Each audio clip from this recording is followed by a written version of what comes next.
என்ன பழசெல்லாம் எங்க புது சந்தேகங்கள் உண்டாகுது.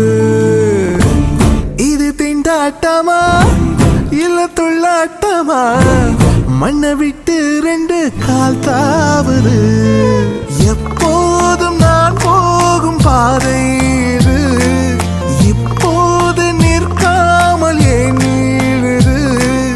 என் உள்ளம் லேசாக கை மீறுது. வரசா